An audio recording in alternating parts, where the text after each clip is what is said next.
Alright, so picture this. You're taking a hot shower one day, and all of a sudden, your skooma-addicted friend calls you. Let's call him, I don't know, what's a really stupid name befitting a perilous heathen? Zeddy. So, Zeddy, who's a terrible influence by the way, calls you and says, Bro, DEFCON 0, traffic light protocol. What the f? DEFCON 0, traffic light protocol red. I used your NT-API video to test my organization, and it immediately got caught. Now we're under cyber lockdown. Okay, so obviously 1, your parietal bone imploded or something. You must have missed the 30 quadrillion disclaimers I put in my videos or descriptions or whatever. And 2, listen, this is just a borked engagement. It happens sometimes, you know? Just let them know. Oh, about that, you see, they don't actually know that someone would be testing, and we didn't really have an official engagement planned. Okay, so alright Zeddy, basically what you've done here is the whole threat emulation thing without the emulation part. Huh, you f***ing convict. You f***ing bandit. What? No! I said earlier that there's so much more to malware development, and it only starts getting deeper and more interesting after we pass the realm of WinAPI. That isn't to say that WinAPI in itself is boring, there's a lot of stuff you can do still, but we start getting really advanced when we leave that road behind. You know, maybe it's my own fault for uploading once a decade. Oh well.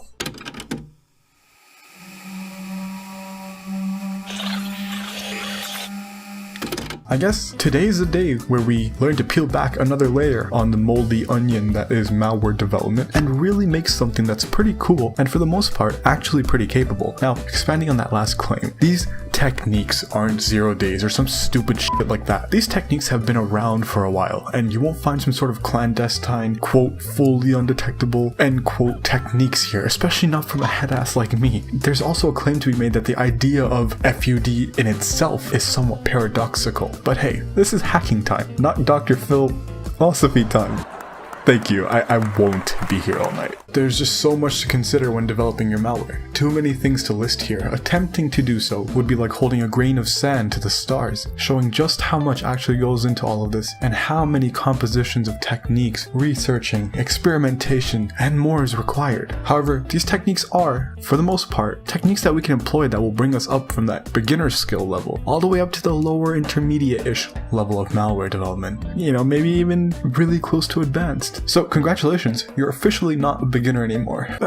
Crow, there's too much. Where the hell do I even begin, man? There's too many techniques. I need a structured approach to learn all of this. Hey man, I get you. And I come bearing gifts as well. What gifts? Well, 10% off the sponsor of today's video, of course, Maldev Academy. What better way to learn the ins and outs of malware than a platform made solely for that purpose, and made with an efficient and structured learning method in mind, where you can go from Zeddy to Mob Boss. You really can't go wrong here. There are constant updates always happening, so much content already on the site as well as so much more planned. You remove the hassle of setting up a development machine because these gods have so graciously gifted us one to begin developing code right away with no extra setup required. You're given modules with extra objectives so that after you finish a module, you can apply what you've learned practically or solidify your learning. You can also download the code of the modules and see if you're on the right track or expand upon what you've learned. And if you need more of a challenge, then the Challenges tab is your best friend, providing you with real practical scenarios that you can implement in your code or help crystallize your skills. One of the biggest draws about this entire platform is the Discord server, where you can find gods of exploitation and beginners all in one place, constantly helping each other out, having a laugh, and requesting features with the incredible founders so eager to implement them.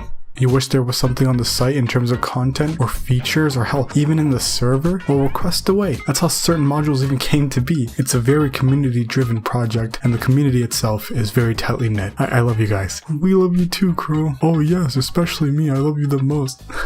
Thanks, Havoc author Spider. So please find the pinned comment below or the first link in the description to get 10% off your order and start developing the malware you want to, and you deserve to, today. Let's get back to the video.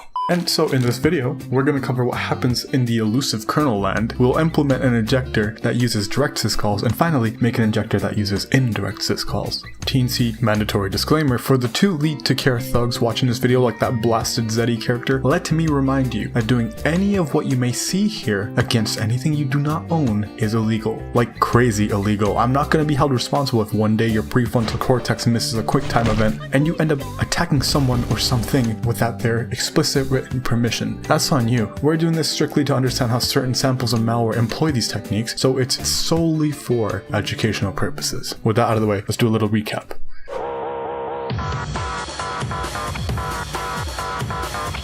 Starting off in userland, we know that most of our functions that we've been using up to this point come from a library called kernel32.dll. Functions we've been using like open process, virtual alloc, create remote thread X, sequester your soul, whatever it is, we call those functions from our programs. When we issue out that call within our program, what happens next is the following. The call gets forwarded down to an intermediary module called kernel-base.dll, which we already know sort of just acts like a proxy. After a stupid little function goes on with its belligerent ass journey inside of kernel base, it eventually finds itself jumping into ntdll. If you will recall, this is a library where the native API functions are exported from. And the native API is the unabstracted, unwrapped goodness on which the WinAPI sits. Inside of ntdll, the function moves in its dedicated syscall number or system service number into the EAX register. It then does a quick check to see if the legacy instruction is going to be used or the newer and hotter syscall instruction is to be used, which we already know is decided by what value is inside of the system call member in the k-user shared data kernel structure. Finally, it's entered into the threshold of the kernel by using the syscall instruction, where it's then actually ran. And a little side note about step 3, we know that this instruction gets chosen over the syscall instruction if we're on 32-bit systems, but we also have to remember that there exists a sysenter and sysexit pair. You know, they're preferred, but that's more on that later. So yeah, we know that it only happens if we're on 32-bit systems, which is why we sometimes refer to it as the legacy instruction. But that's only part of the picture. The hex2e interrupt can actually be set on your machine for a couple of different reasons. The most obvious or predominant reason for its invocation being that, yeah, your machine is on the 32-bit architecture. Another way this can be set though is if you have credential guard enabled. We'll talk about credential guard in another video. It's too beefy a subject to cover at a passing glance. Credential guard utilizes the hypervisor, so it's virtualized, which can actually handle the legacy hex2e interrupt instruction a lot easier than it can a syscall instruction, even though the syscall instruction is much faster, like 3 times faster if I remember correctly. The legacy instruction for the hypervisor is just easier to process, so that's just something to keep in the back pocket of your maldev trousers, which you should really wash, by the way. Now, I'm not sure if you've ever tried reading about syscalls or kernel internals for hours or days on end from various obscure resources, but severe insanity would probably be the best possible outcome. Honestly, it kind of explains why some of you are the way that you are. But now I've become one of you, haven't I? But worry not. I'm nothing if not a vessel who depletes his own sanity for the masses, thus I'll try my best to explain my findings.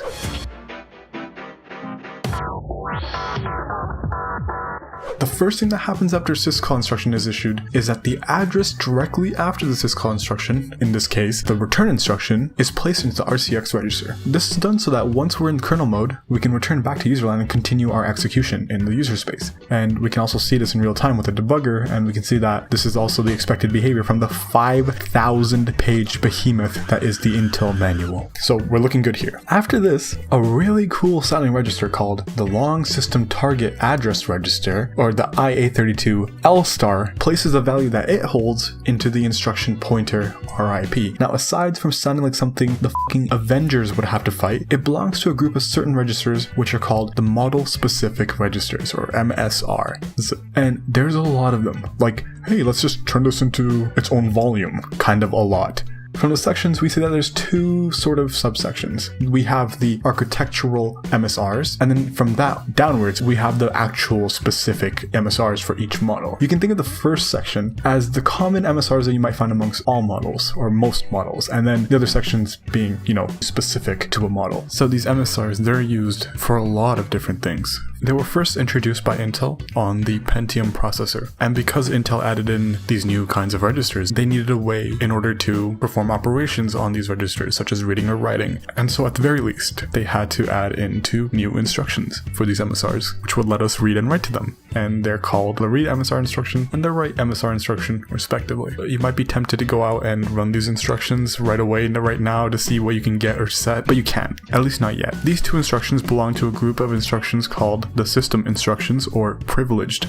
instructions. And so you actually can't even run these unless you have ring 0 permissions. In other words, you can only execute these instructions if you're in the kernel. If you do try to execute these instructions from userland or when you don't have the necessary permissions, a general protection exception is going to be generated. Basically, Intel's way of saying, so now, getting a really small idea of what these MSRs are and what they're kind of used for, we can go back to the L-Star MSR. You know that butter robot from Rick and Morty who was like, oh, what's my purpose? Yeah, the L-Star's entire purpose on this planet is just existing so that it can place the value that it holds into the RIP register once a syscall has been invoked. Oh my god. Now, if you take a second to take this in, that means that this MSR holds within it the first address or function that we'll ever run as soon as we step inside of the kernel space. And even better, we can see this address.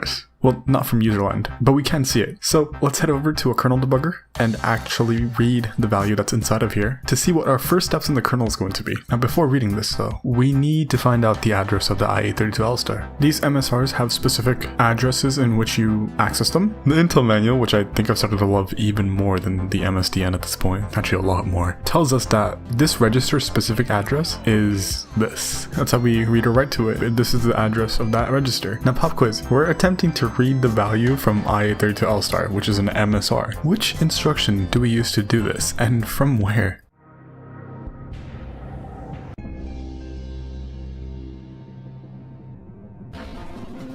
I know it seems like a very random address, and I know I said you should visit my blog for the nitty-gritty details, but I can't help myself. Where the f does this address come from? Why this specific address?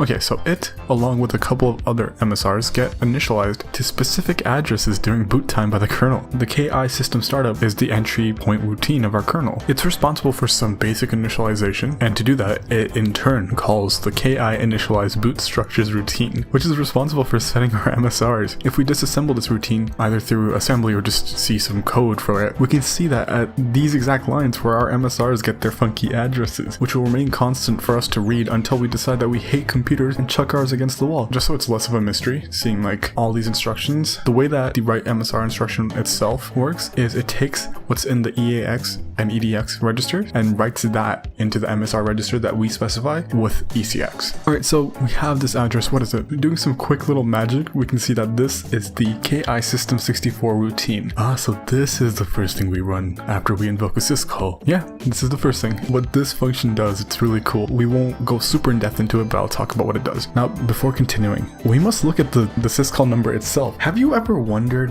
what its deal is? I mean, we know it's sort of like an NTAPI's ID card, right? But we must ask ourselves the age-old question. Is there more to this seemingly uncomplex hex piece of text? Boo! Yeah, there's actually a lot more. It keeps with it the index value, which is the value we're going to be using to index the array of kernel routines, which we'll get to. But that's very important because without it, the kernel won't know what the hell to run. But there's also this thing called a table identifier, which will fall into one of 2 categories, either a GUI function or a regular routine function. Now, please do me a favor and just read this incredible blog that can better outline the entire process way better than I could. It's been my saving grace multiple times on my journey understanding this process, and even now I still come back to it from time to time, and I am completely in awe. This is so well written, and every time you read it, you get something new from it, so please check it out. It's still one of my favorite pieces to read from time to time, as well as these. I'll have all of these linked in the description should you wish to read more, which you're heavily encouraged to do so. So eventually our KI system call function will end up calling the KI system service start routine, in which a couple of things are taken from our SSN that we've stored in EAX back in userland. This routine retrieves a table identifier to determine if it's going to be a GUI function or a regular old native function, and it also extracts the system call index from our SSN as well. All this is done so that we could provide this extracted system call index and use it as an actual index to the long array of kernel routines so that we run what we're actually intending to run. Now, this is done in the KI system service repeat routine, routine,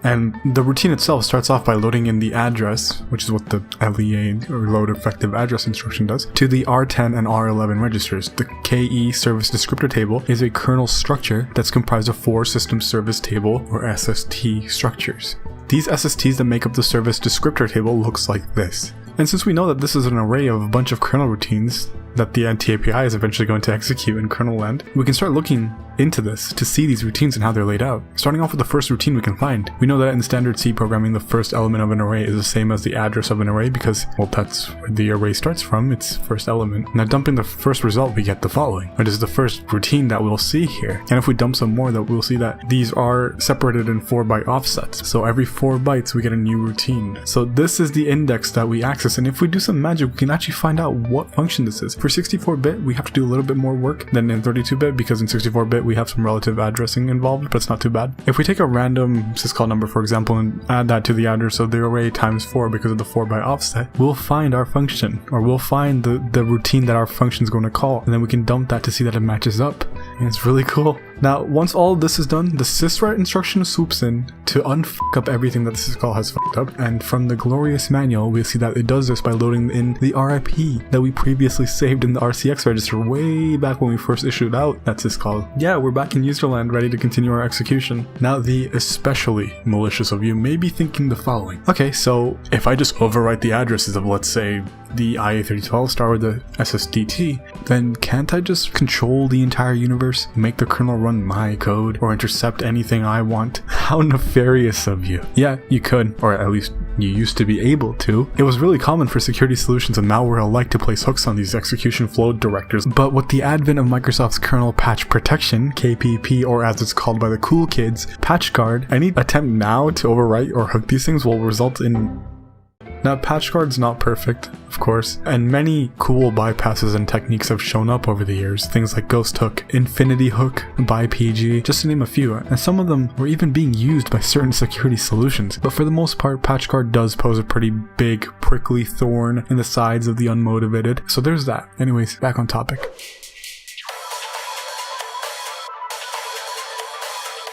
Let's now cover what direct system calls are and make an injector which utilizes them. Recall how in the last video we removed the Win32 API wrappers that abstracted the NT API. Direct syscalls remove the whole NT API part and just execute the system calls directly. You might be asking, what's the point? I mean, effectively we're doing the same things, right? There actually is a very important reason why we might do this. Aside from going down a bit deeper and aside from removing another spotlight on us, there's one major practical reason why. And in order to understand what I mean, we must really quickly discuss what hooking is. We'll go into great lengths about API hooking and the different kinds of hooking in another video because it's really interesting stuff and really fun. But let's just paint a picture here with really broad strokes. Say one day you decide you want to ethically hack a company Acme Incorporated. And so you use the last thing you learned from this channel. Now, aside from the earth being on fire and you getting stun locked by Interpol, you realized that holy shit, your malware was not only detected, it was spotted, shredded, massacred, and now it's being given to some nerds who are about to treat your sample like a biology experiment. You couldn't have ever foreseen that Acme Incorporated had employed a brand new security solution. Oh, and it's a big one. The heuristics-driven endpoint assistance for disrupting the heuristics-driven endpoint assistance for disrupting adversarial schemes and strategies, or HEADAS for short, which is an all-around EDR, XDR, AV, blah blah blah. Upon running your little NT API injector, this behemoth, this paladin of scrutiny and merciless ferocity, destroyed your, in its word, cute little process. But how? We were under the impression that the further we go, the less heat there is on us. And yes, that's definitely true, but only to an extent. The autopsy, digital forensics, the autopsy revealed that this demigod of defense was actually hooking your calls to the NT API. Huh? How? Well, it turns out it has some nasty, dirty little tricks up its sleeve as well. So what it does, as soon as your process starts running, it injects its own DLL into your process. And from that point on, it would hook certain calls to commonly abused Windows API and native API, which you were definitely using and not hiding the fact that you were using. So what had happened was you'd issue out your call to, let's say, NT open process, for example, and where we'd expect a regular system call stub, we instead got this hooked tripwire landmine nightmare scenario instead. And as much as I'm fighting myself to not go on an hour-long tangent about API hooking and all the insanely cool methods you can use to unhook your hooked functions or libraries, we have to keep this brief. But if you guys want it enough, I'll make a video on hooking and unhooking as well. So let's aim for like, I don't know, 25 quadrillion likes. Yeah, something like that. The reason this is done is we have to first of all remember that how much easier it is for headass to intercept and examine what's going on when you don't even bother using syscalls. For example, let's take create thread or virtual alloc or something. Each of these functions in some way or another reference our payload. It's one of their parameters is literally where to start from. And because they have that reference to our payload, like for example with create thread, we have the LP start address, which is literally where we tell it to start from. And because in classic scenarios we want our payload to be ran when we create a new thread, the start address of the thread is just going to be our payload. Now, the payload could be written down in a buffer through virtual alloc, which will also point to that address where it's all stored. Thinking like the defense here, if we're a security solution like an EDR and we've hooked the Win API or the NT API, we intercept these functions with all of their arguments, meaning that, oh, hold on, we stopped create thread from running, or hey, we stopped virtual alloc or virtual protect for that matter even. Well, let's see what it's trying to do.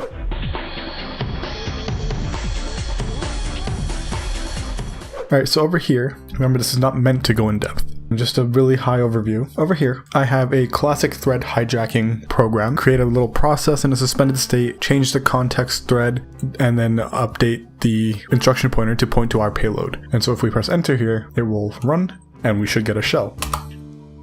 Alright, so we just allocate some memory to it, we get the thread context, the context just has a bunch of register states for our suspended thread. So we start off the thread in suspended, we get its context, we change out its instruction pointer, and then we set its thread again and resume the thread. And then when it resumes, it's going to be pointing at our payload, which is allocated here, and then press enter. So yeah, you see our payload worked properly. Now, there are many different ways to hook APIs. You can make your own little hooking thing. You can use a library like detours or minhook. If you're a student from Maldev Academy, what you could do is come down to module 64, the Syscalls user line hooking thing, and they give us a really cool DLL, which just utilizes some API hooking. And so if we take the DLL, which you can just download here, I've downloaded it quite a few times just to show you. What I've done is sort of just programmed a little bit extra from what they've given out. What they've given you is great. You can use it and it'll help you understand kind of what happens with API hooking. You can work around it if you'd like to, or try to. And so what we want to do is when this program runs, we want to actually inject this EDR DLL into our malware. I've just added in some little things like logging utilities for me because I like to be very verbose.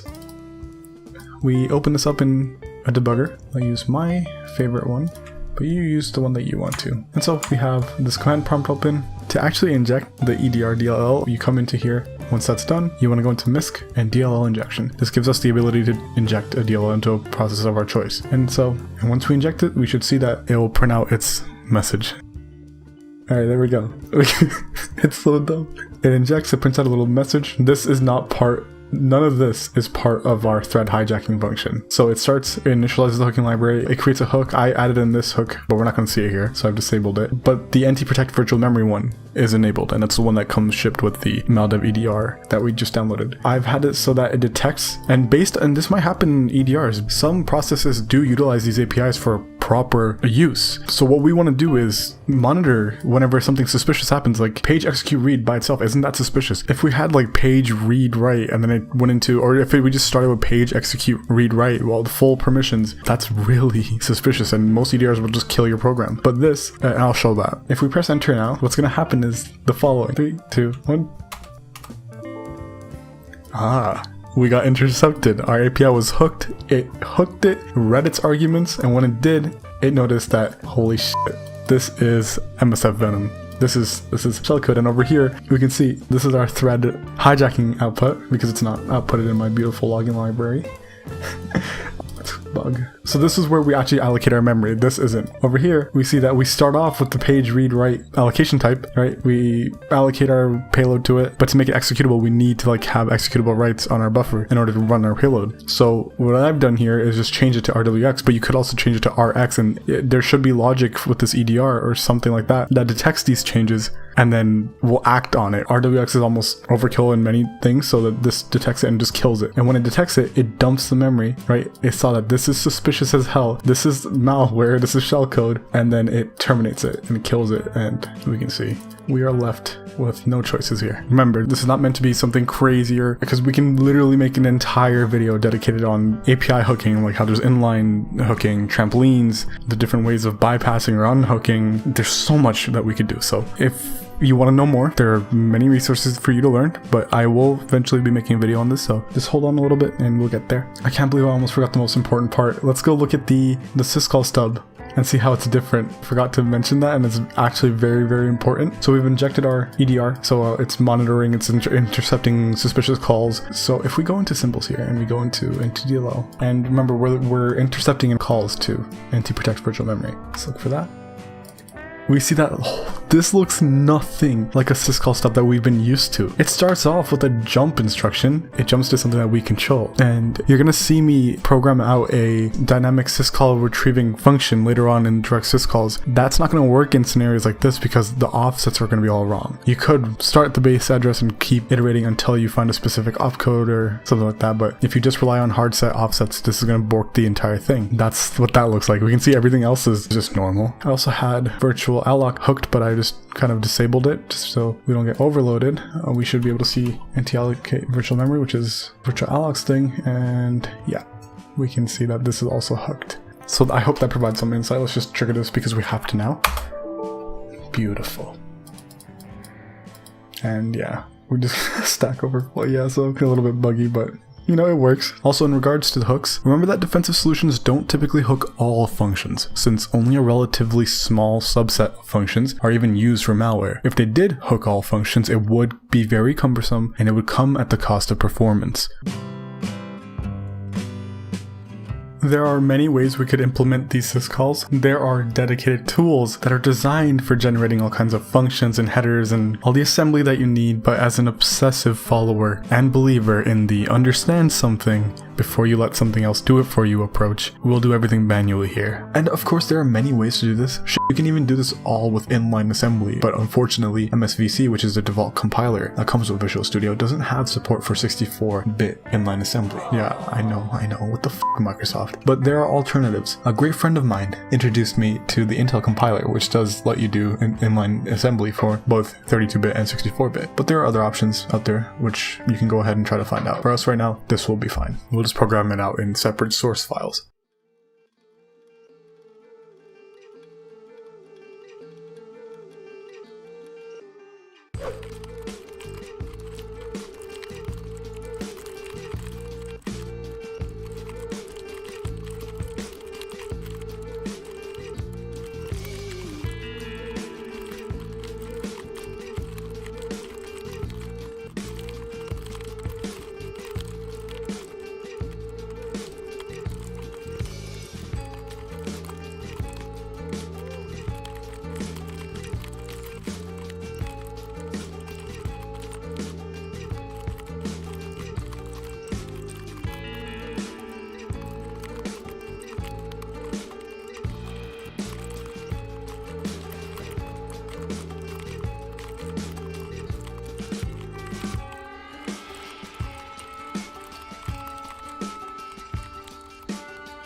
Oh, for fuck's sake, I forgot that, you know, we're used to the Windows types and I just wrote this all using standard C types, so editing magic. Yeah, so we can see from the main file over here, instead of programming out the entire logic of the direct syscalls implementation directly in main, we put it as its own function. It's way more modular this way. Say like we're building an injector with multiple different techniques, like what I've done here. You could just call these specific functions and just have it go like that. Aside from modularity, I don't really understand the use cases for this. It's not like you're gonna be machine gunning a bunch of injection methods into the same process. It's not really good for OPSEC, but you know, I mean, honestly, that will be your guys' homework for the end of this entire thing. You're gonna take all the techniques that we've learned thus far, combine it into one single file with a bunch of modular ass functions, and then just see how many times you can open a calculator. So we start off in our main function just by allocating our actual payload into the .text section. This is just one of the ways that we can do it. Remember, there are different placements and different sections or places we can place our payload, or we can stage our payload somewhere and get it from like a web server or the Windows registry. Out of scope here, we actually don't want to have our payloads in our files. This isn't completely finished, by the way. We're going to program out the assembly part soon. Yeah, so we call out the direct syscalls injection function, which it's a boolean type, so if it fails, we'll exit out. But if we go into the logic of this function, you're not going to see anything new here in terms of injection logic. Like everything that we've done up until this point, it's the exact same thing. It's just with lower and lower level APIs, which require a little bit more setup. But the exact same logic is here. Even for indirect syscalls, which we'll work on right after this, the logic is going to be the same. It's just the way that we incorporate these steps is going to be different. Let me scroll down and I will have the NT-API implementation, and then I'll put it side by side just so you can see the differences between direct syscalls and NT-API in the logic of it. So here.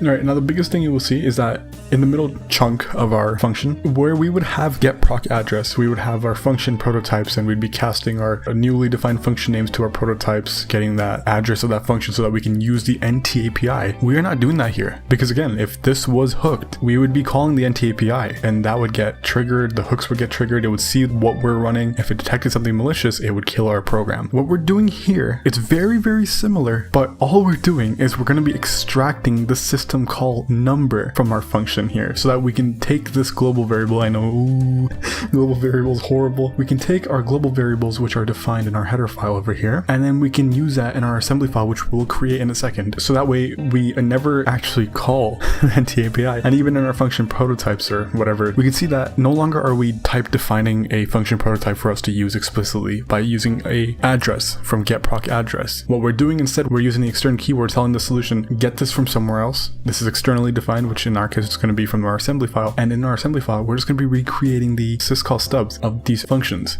Aside from that, everything else is the exact same. We can just call it directly actually. Whereas with the NT-API implementation, we'd have to mold a new function based on our function prototype and the address that we got. But this you can literally call directly because we're externally providing its functionality from our assembly file. And so we just go through this, and this should not be new to you because we've covered this in past videos. So now we can go into the actual logic of the get syscall number. Remember, there are many different ways that we can dynamically look for syscall numbers. I think Hell's Gate was the first thing I ever read about dynamic syscall retrieval. It's a really cool read. Read it here if you can. It doesn't matter if you can or can't, just you have to read it. The reason I haven't hard coded it in, or I'm not going to be hard coding it into our assembly file that we're going to create, is because syscalls are undocumented. They can and most likely will change from version to version, build to build, and so it's not reliable. This isn't a perfect function by any means, okay? It won't work in all scenarios because remember, our offsets will be all screwed up like we saw in the API hooking section. Most solutions will place a 5-byte unconditional jump instruction in the beginning of our syscall stub, which we've seen, but it works. So over here we kind of see the logic, and we'll come back to this once we're debugging, just so that it's super duper clear. First, we start off by getting the function address. So we are calling getproc address here, which is not good for IAT stuff like your import address table having this function in there. Our program is going to be under a lot of scrutiny for having this in its import address table. So we are using getproc address, but it's very easy to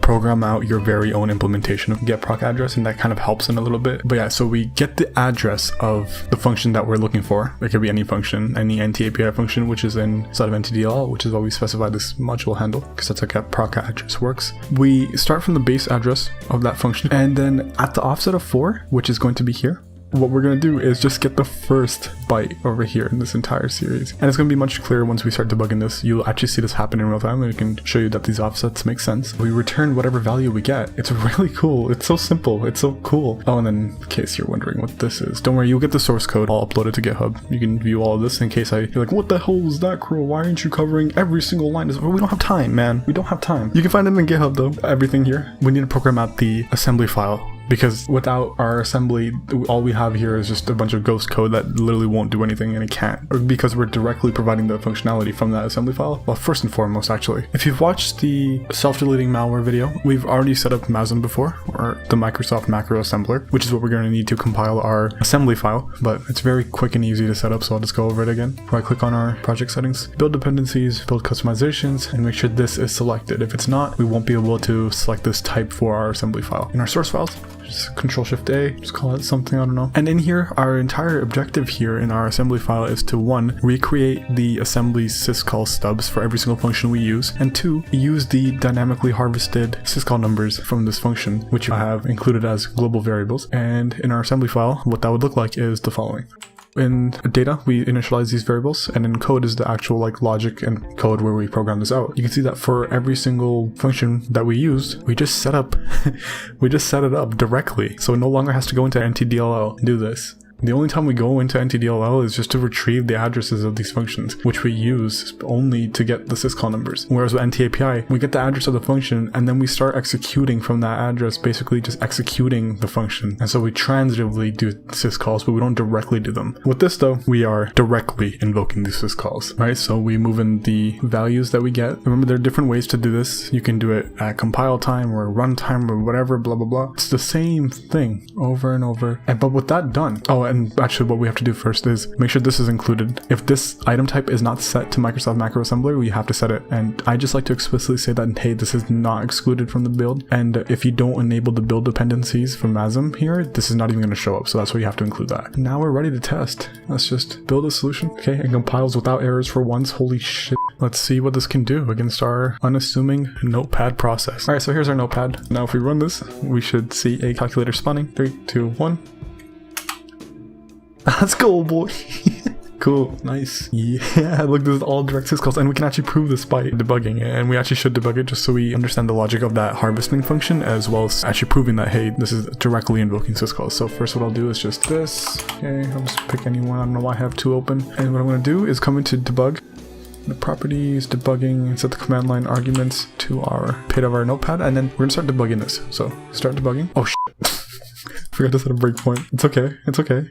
I'll set a breakpoint a couple of different locations in the program just so we get the best idea of what's actually happening. I'll do one at this function just so we can see the logic that's happening here. And then I'll do another one here where we actually make our first call to a function. And then in the assembly file, I'll put one right here. So if we start debugging, we hit our first breakpoint because we want the address and the syscall number for NTOpenProcess first. The address here is going to be the address of NTOpenProcess. And coming down into our memory view, we have the address of NTOpenProcess right here. And so we see that it starts off at the base, and we know that this is the start of the function because these bytes are present, and they're present for a bunch of different other functions right here. These are all NTAPI functions. All right, so these bytes represent the move RCX into R10 instruction. Right after that, we have our move EAX instruction, right? But at offset 3, so if we at 93, right? So it starts at 90, and we go up 3 to the offset of 3. We get to this line, B8, 26, and then 3 zeros. This is this line right here where we move the syscall number into EAX. And at the 4th offset, which is what we're looking at right here, is this, because we're at 3 right here. One more.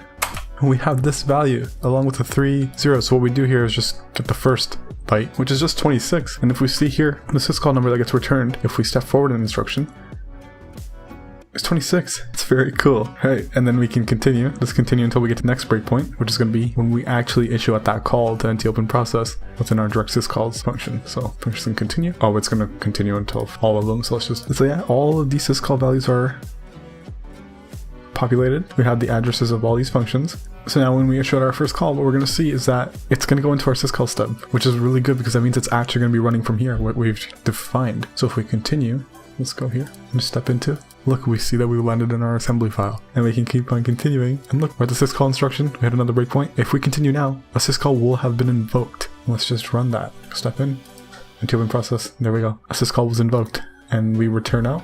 There we go. NTOpenProcess has been executed. Now we continue, and if we just skip over this, there we go. I hope that provided some insight into what's been happening here. And now we can look into what happens with indirect syscalls, which is also really cool.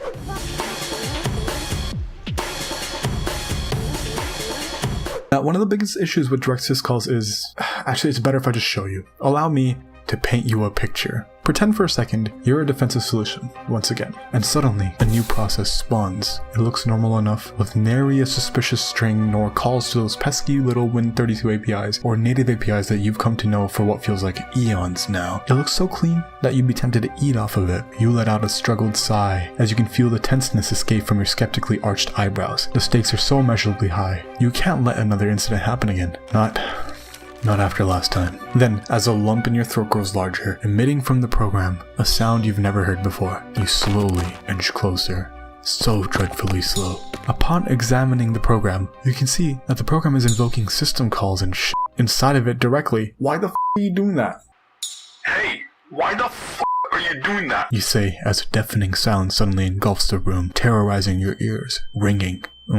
Says the program, going back to making those jarring noises, which as you've understood by now was his signature. Unmistakable, jarring sound of a syscall being made. I don't know what you're talking about. LOL. You bring onto it a hammer of retribution and ferocious damnation with such surging power that you make the gods of Olympus look like Little Big Planet characters. Each strike you proclaim perjury and the process dies. So yeah, the biggest issue with direct syscalls is that there's rarely ever a f***ing case in which a program needs to be invoking a syscall within itself, where it's warranted or needed. That makes your program look so suspicious, much more suspicious. I mean, sure, you can argue for the few cases in which it's actually needed to be done or it has to be done, but the genuine use cases are pretty few and far in between. It's very niche. Indirect syscalls attempt to remedy this issue by doing the exact same thing as direct syscalls, except instead of invoking the syscall instruction directly, we perform an unconditional jump to it. Unconditional meaning that when it's time to jump, it will jump no matter what, inside of NTDLL. You see, if we do it like this, look at what happens. That process that you mercilessly obliterated previously will never be making that syscall sound because it will never be directly invoking a syscall within itself. Do you see the benefits of doing it this way? Now, that's not to say that indirect syscalls are the end-all be-all. That's definitely not the case, but this technique is pretty damn good. And I must admit, it's got a really special place in my heart. So, enough talking. Let's program this out. If you look at the indirect syscalls example right here, it's literally the exact same code, except the main difference is we define some new global variables. I know, guys, I know. This is going to be for the syscall instruction. This is going to be the address of the syscall instruction. It does the same function as a get syscall number, except we're not just getting the syscall number. We're going to be exporting out the syscall number, yes, but we're also going to be exporting out the syscall's address as well. And so this is the logic of what's happening here. At the offset of 4, that's what we reach to get our syscall number. Right, so and then we get the syscall number, we export it out to the global system call, right? We export it out here. And next though, at the offset of 12 is where we find a syscall instruction. What we do when we get to the offset of 12 is we look for the syscall instruction, which is opcodes 0f05. And we do a compare to see if whatever value we land at is equal to this opcode value or not. And if it's equal, we've just found a valid syscall instruction. And the thing is, with syscall, in our indirect syscalls, we don't need to do this. You literally could just have one of these, because at the end of the day, it's just a syscall instruction. It doesn't really matter if it's for your specific function or if it's just one that you use for all of them, because what we're issuing is a syscall. It's not important like how a syscall number is, because syscall numbers are particular to the specific function that you're calling, whereas a syscall instruction is just a syscall instruction, so you can just use one if you want to. And I'll prove this. We can see that it's the exact same logic. There's nothing different aside from how we set up our parameters or our arguments or whatever. And in our assembly file, over here where it used to be a syscall is now an unconditional jump to the address of a syscall that we scrape. Right? So yeah, we are running syscalls, but indirectly because we're jumping to it rather than directly invoking it. And when we do it like this, actually if we remove all of these and just have all the syscall instructions be a unconditional jump to the syscall address we scrape for anti-open process syscall, then you'll see that it'll still work. There we go. Look, that is our first calculator open with indirect syscalls. Oh my god. Over here we see that we get the address of the function, right? We get the address of where the syscall is located. Remember, it's at offset of 12, so this offset by 12 is going to be A2. This offset by 12 is going to be E2, 22, blah, blah, blah, right? Or what you could do is just take this final address subtracted by this, and you'll see, actually, we have a calculator open right here. I might as well just do it. Where is our programmer calculator? Look, we have A2 minus 90 offset of 12. And there we go. And if we set a breakpoint here, look, we reached this breakpoint. Oh god, I hate debugging here, right? And if we step into it, look, it doesn't issue it out of Syscall like it did in Direct Syscall. So it's jumping to something that we don't have the source for. But if we view the disassembly, we've jumped into this is NTDLL, right? We've jumped into NTDLL and we've gotten the address of the Syscall instruction, which we'll also print it out here. Look at that. It's the same address. And that's where we've jumped to. And if we continue this along, it's going to be really cool, which you'll see. Like, let's go over here to NT-create thread, for example. If this was Direct Syscalls, this would be in NT-create thread, but we're jumping to the address of NT-open processes Syscall. And so if we step into this, view this disassembly, we're in NT-open processes stub right now. We got direct syscalls working, indirect syscalls working. This is a great day today, and we figured out the logic, so it should be making a little bit of sense as to what we're doing here in terms of logic. Direct syscalls, we're just extracting the syscall number. With indirect syscalls, we want to get the address of the syscall instruction as well, so we can indirectly invoke a syscall. And we saw through the debugging steps that that's what was happening. And now what you can do, because we have these 3 modular ass functions, we can just include it in one file if you wanted to. That's gonna be your homework. So now if we run this, you'll see it's gonna look so stupid. We're gonna get a machine gun blast of calculators spawning. This is not practical, but it is just good to exercise your modularity programming skills and stuff like that, you know, just programming. 3, 2, 1. It's so stupid. It is so dumb. It does look sick though. I'll give this degenerate ass program that. But yeah, look, if we just it is a boom boom boom. It's so stupid. Over here we have our NT-API function. Over here we have our direct syscalls function, and over here we have indirect syscalls. And yeah, we get 3 calculators because of it. So yeah, it's very cool. That's gonna be your homework. Set something like this up. Obviously don't use it. There's no point. But yeah, it's cool. Thank you so much for watching this video. I'd like to extend another thank you, a huge thank you to Maldev Academy for sponsoring this video, for continuing to be great friends of the channel. I hope you really enjoyed this video. I hope you learned a thing or two, and see you in the next video. And as always, goodbye.